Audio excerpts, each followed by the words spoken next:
Selamat pagi anak-anakku semua. Semoga semuanya dalam keadaan sehat.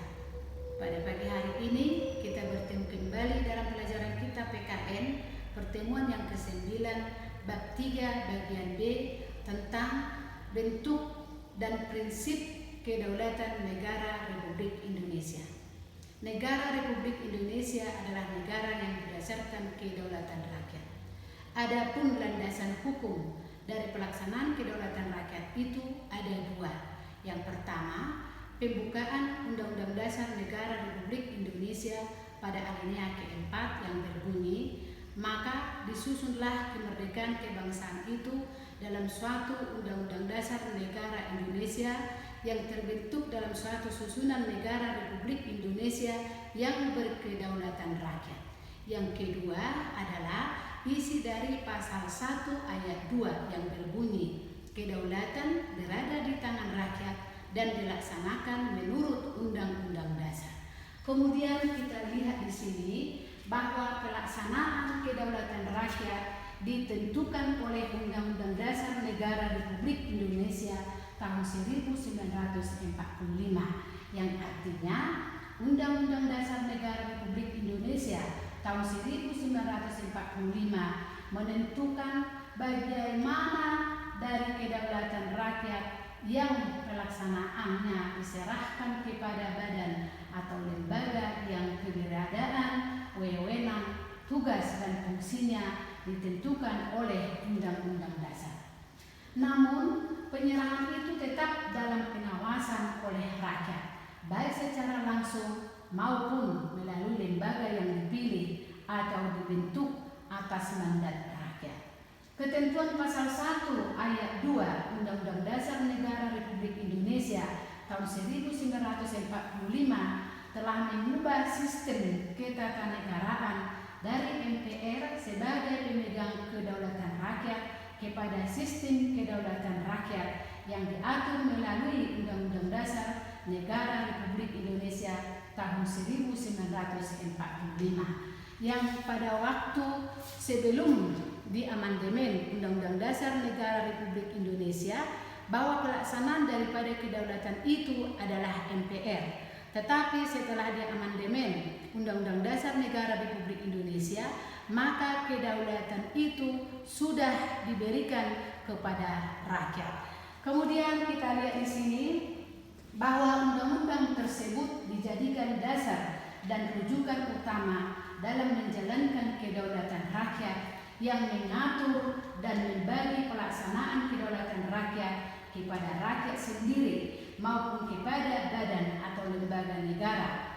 Indonesia selain menganut teori kedaulatan rakyat, juga menganut teori kedaulatan hukum. Hal itu dapat kita lihat dalam Undang-Undang Dasar Negara Republik Indonesia tahun 1945 pada pasal 1 ayat 3 yang berbunyi, negara Indonesia adalah negara hukum. Dan pada pasal 27 ayat 1 yaitu, segala warga negara bersamaan kedudukannya di dalam hukum dan pemerintahan dan wajib menjunjung tinggi hukum dan pemerintahan tanpa ada kecualinya. Nah, anak-anak, kita lihat di sini bahwa kedua pasal ini menegaskan bahwa pelaksanaan kedaulatan rakyat oleh lembaga negara sesuai dengan Undang-Undang Dasar tidak bersifat mutlak atau tanpa batas. Kekuasaan, tugas, dan wewenang lembaga negara dilaksanakan sesuai dengan peraturan perundang-undangan yang berlaku. Berdasarkan paparan di atas, maka prinsip-prinsip kedaulatan negara Indonesia adalah sebagai berikut. 1. Negara Indonesia adalah negara kesatuan yang berbentuk republik. 2. Kedaulatan berada di tangan rakyat dan dilaksanakan menurut Undang-Undang Dasar. 3. Negara Indonesia adalah negara hukum. 4. Presiden tidak dapat membekukan dan atau membubarkan DPR. 5. Menteri-menteri diangkat dan diberhentikan oleh Presiden. 6. MPR hanya dapat memberhentikan Presiden dan atau Wakil Presiden dalam masa jabatannya menurut Undang-Undang Dasar. Kemudian kedaulatan rakyat erat hubungannya dengan makna demokrasi. Demokrasi berasal dari kata demos dan kratein.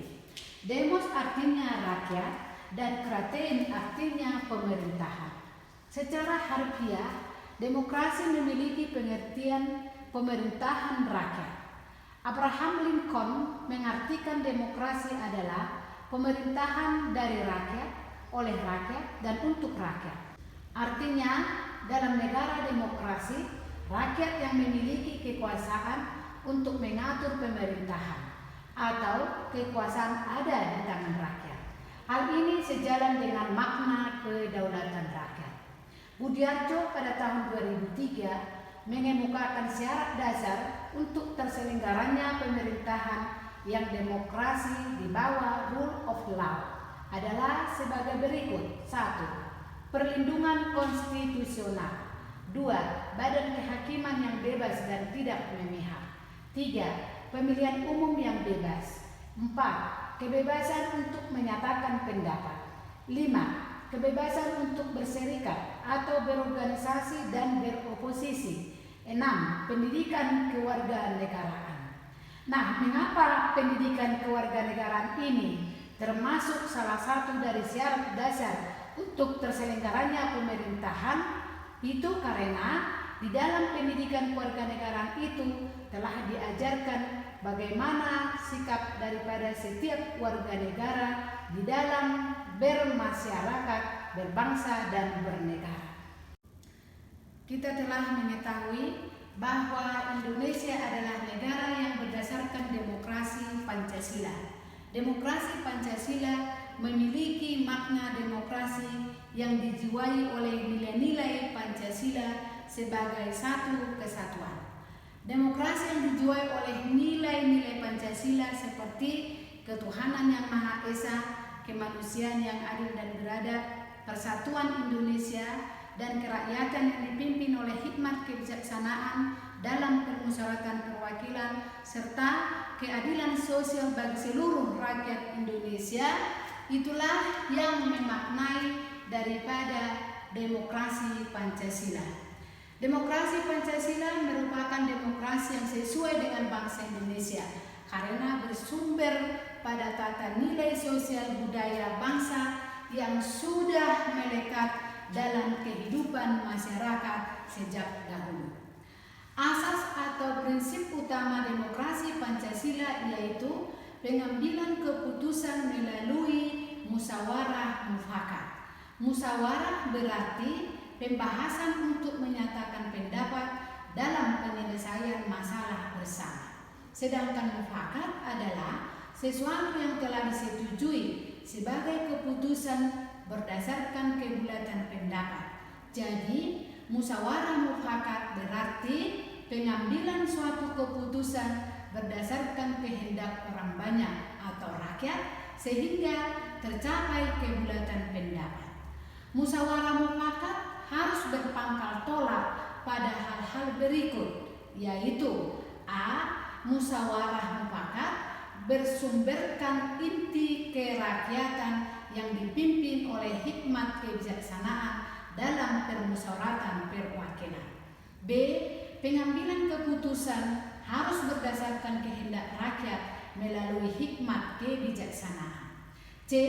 Cara mengemukakan hikmat kebijaksanaan harus berdasarkan akal sehat dan hati nurani, luhur, serta mempertimbangkan persatuan dan kesatuan bangsa serta kepentingan rakyat. D. Keputusan yang diambil harus dapat dipertanggungjawabkan secara moral kepada Tuhan serta menjunjung tinggi nilai kemanusiaan dan keadilan. E. Keputusan harus dilaksanakan secara jujur dan bertanggung jawab. Nilai lebih demokrasi Pancasila adalah adanya penghargaan terhadap hak asasi manusia dan hak minoritas. Demokrasi Pancasila tidak mengenal dominasi mayoritas ataupun tirani minoritas. Dominasi mayoritas mengandung makna bahwa kelompok besar menguasai segi kehidupan dengan mengabaikan kelompok kecil. Kepentingan kelompok kecil diabaikan oleh kepentingan kelompok besar dalam masyarakat. Sedangkan tirani minoritas berarti kelompok kecil menguasai segi kehidupan dengan mengabaikan kelompok besar. Keputusan dalam demokrasi Pancasila mengutamakan kepentingan seluruh masyarakat, bangsa, dan negara. Artinya bahwa di negara Indonesia ini yang melaksanakan demokrasi Pancasila tidak ada mengutamakan kelompok minoritas ataupun kelompok mayoritas, semuanya sama di dalam negara Indonesia, baik hukum dan pemerintah. Kemudian kelompok minoritas maupun mayoritas memiliki kedudukan yang sama di dalam demokrasi Pancasila. Demikianlah penjelasan Ibu pada pagi hari ini tentang pelajaran kita bentuk dan prinsip kedaulatan negara Republik Indonesia. Tugas kamu di rumah nomor 1, catat ke buku catatanmu dari papan tulis atau dari buku PKN kelas 9 halaman 60 sampai dengan halaman 62. Yang kedua, buatlah tabel yang ada di halaman 63 tentang perbandingan demokrasi Pancasila, demokrasi liberal, dan demokrasi sosialis di buku catatanmu. Selamat mengerjakan dan terima kasih.